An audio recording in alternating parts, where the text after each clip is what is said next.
Hey, how's everybody doing? On this edition of That Be More Chick Foodie Cooking Vlogs, I'm going to be doing my grandmother's old school crab cakes. And I'm not calling these like Maryland style crab cakes or really giving them a label. I'm just calling them old school crab cakes. The only difference between these crab cakes and my grandmother's crab cakes are the fact that I probably am going to be broiling them instead of frying them in hot oil on top of the stove to save a little bit of calories and fat and cholesterol and all that. But if you grew up on crab cakes, especially fried crab cakes and fried homemade crab cakes, then you know how delicious fried crab cakes are. So you can broil these, you can fry them, you can pan fry them, you can have, a little bit more hot oil and deep fry them like that. It's, everybody does their crab cakes a different way, but I'm going to be broiling them. I want to thank you guys for watching, sharing, subscribing, commenting. I said on each and every vlog, thank you for being a friend to That Be More Chick Foodie Cooking Vlog channel. All right, here comes my delicious, scrumptious, easy, old school crab cakes. Stick around, y'all. Here it comes.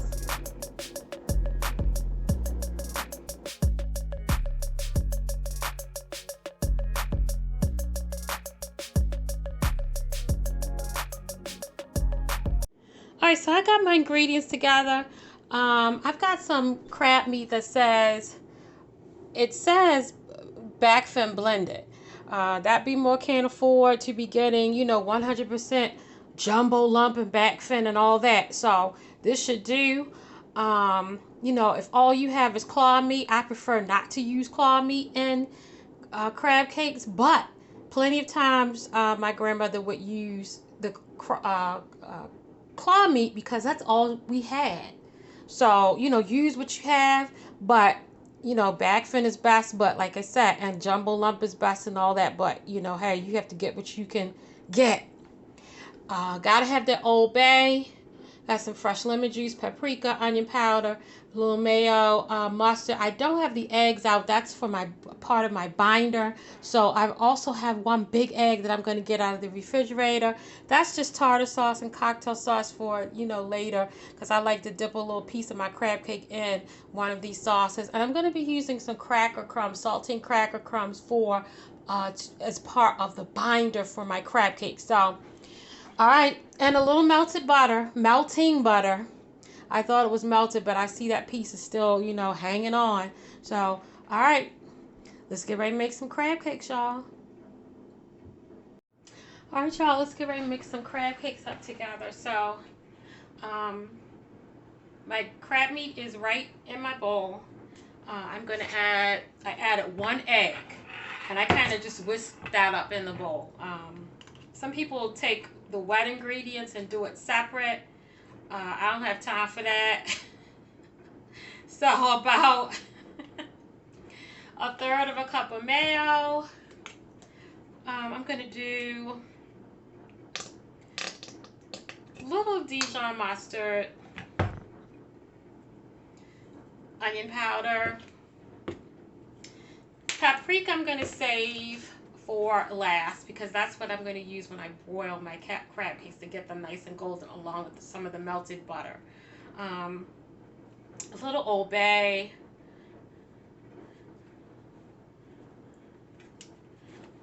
Keep in mind that the crab meat already has salt in it, so I used about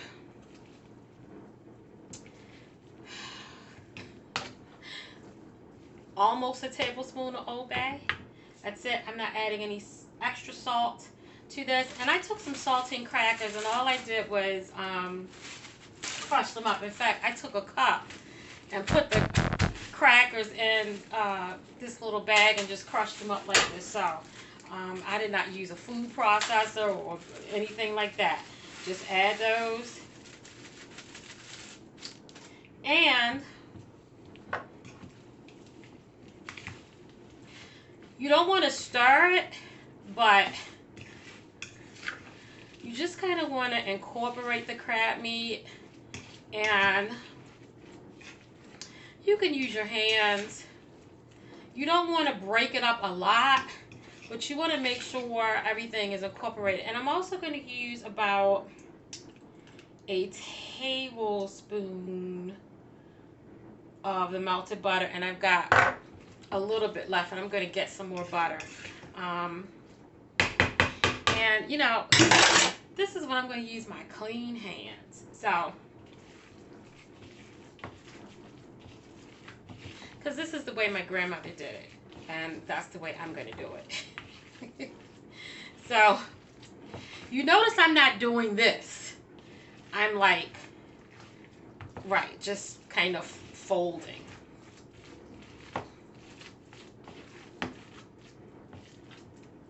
And you know what? I am going to add a little teeny bit of paprika, just a little bit. That's it, to the mixture. All right, so I've got that fresh lemon juice.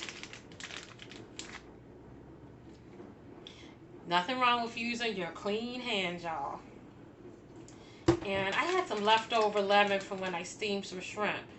So,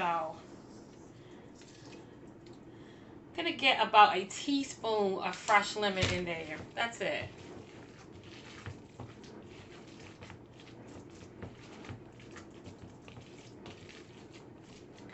And I'm going to wash my hands. These crab cakes are ready to be put on my sheet pan, and then I'm going to take them and chill them for about at least an hour before I get them into my oven. They need to be chilled, especially before you broil them. So let me wash my hands, come back and form these crab cakes. All right, let's form these into balls. And once again, my clean hands. And I have a little scoop that I use. So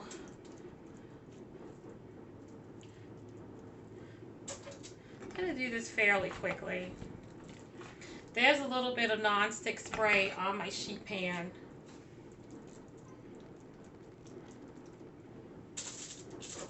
A little bit more on that one.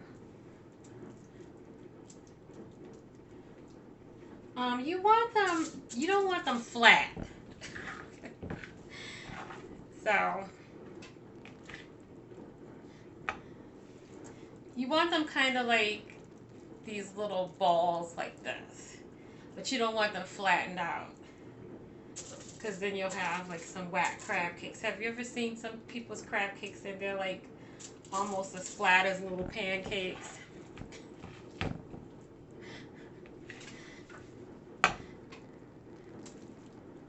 So you want them to be kind of plump. You can make them as big as small. These also make good mini crab cakes. Like if you have kids, or you know, you want a smaller portion, you can also make some little mini ones. So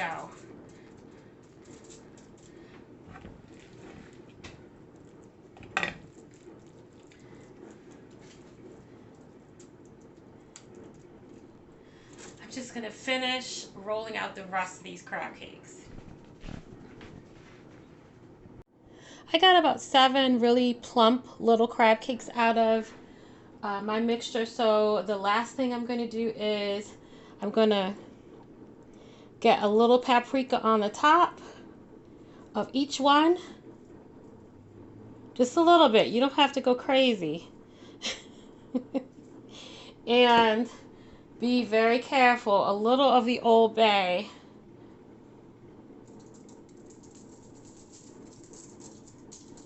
Just a fairy dusting all over. And my crab cakes are ready to go in my fridge. I'm going to let them chill up for at least an hour. But if you can let them, put a little bit of plastic wrap on top and let them chill up for, overnight or a couple of hours, that's even better. But I'm going to let them chill out for about an hour and a half. And then it's going to be ready to fry up some crab cakes. I was going to broil them. I know I said I was going to broil them to save, cholesterol and all that stuff. You know what? I want some fried crab cakes, just like my grandmother used to make. And you know what? I'm going to fry them. All right. Let these chill, and I'll be right back, y'all. Western oil, any type of pure vegetable oil you want to use. And it is getting nice and hot in my pan to fry up my crab cakes. Those crab cakes have been chilling out in my fridge. They are firmed up. And it's time to fry these babies up. I got some nice hot oil. Let's start dropping cakes, y'all.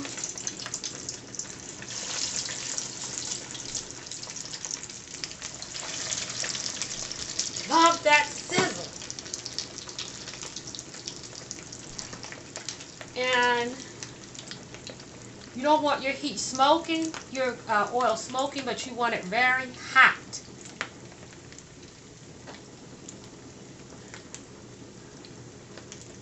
Alright. These babies are going to get nice and golden.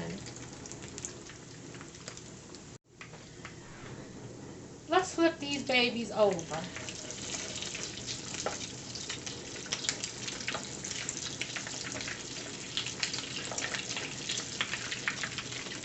Make sure when you're frying you don't overcrowd your pan, put too many cakes in. Make sure you don't have your oil filled all the way to the top or it will bubble over. Fish, salmon cakes, crab cakes, stuff like that tends to bubble up when it fries. Chicken does the same thing.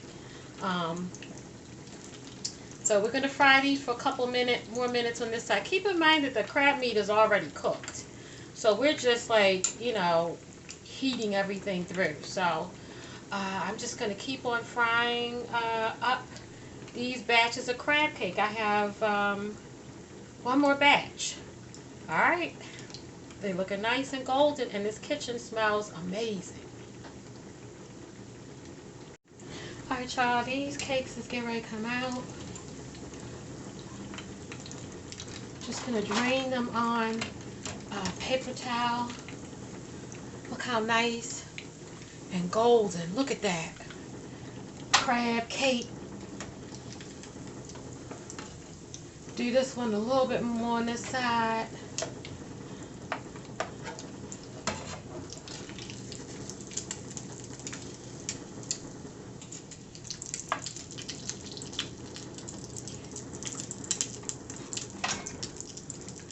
Alright y'all, let's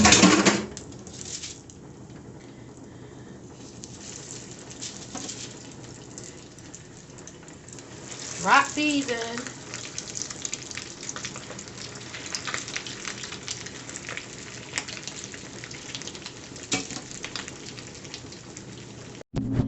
Alright y'all, there go them hot, scrumptious, crispy, sweet, savory crab cakes. That sweet crab meat. Little lemon wedges to drizzle on some crispy fries. I kept it simple. I also made some loaded coleslaw, which I will put a link up in the description box. That blog has been up for a while now, since last April. Look at those. I want to thank y'all for watching. That Be More Chick with her hot, scrumptious, sexy crab cakes, delicious, crispy, old school crab cakes. Yum!